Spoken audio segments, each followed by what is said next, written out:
بسم اللہ الرحمن الرحیم۔ السلام علیکم دوستو۔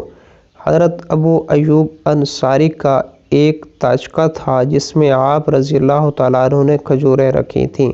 ایک جن آتا اور اسے چرا لے جاتا۔ حضرت ابو ایوب انصاری نے آپ صلی اللہ علیہ وسلم کی خدمت میں شکایت فرمائی تو آپ صلی اللہ علیہ وسلم نے ارشاد فرمایا، تم جاؤ اور جب اس کو دیکھو تو یوں کہو، خدا کے نام سے کہتا ہوں تم رسول اقدس صلی اللہ علیہ وسلم کے خدمت میں پیش ہو جاؤ۔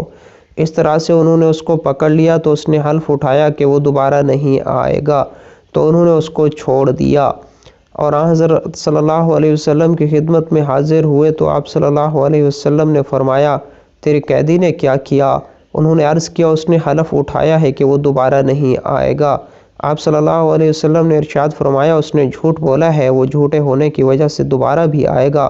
چنانچہ ایسا ہی ہوا تو حضرت ابو ایوب رضی اللہ تعالیٰ عنہ نے اسے دوبارہ پکڑ لیا اور فرمایا کہ میں تجھے چھوڑنے والا نہیں، تم حضرت صلی اللہ علیہ وسلم کی خدمت میں چلو۔ اس نے کہا، میں تمہیں آیت الکرسی کا بتلاتا ہوں، تم اس کو اپنے گھر میں پڑھا کرو، اس سے کوئی شیطان وغیرہ تمہارے پاس نہیں آئے گا۔ تو یہ حضرت صلی اللہ علیہ وسلم کی خدمت میں حاضر ہوئے تو آپ نے فرمایا، تمہارے قیدی نے کیا کیا؟ انہوں نے وہ بتلایا جو اس نے کہا تھا۔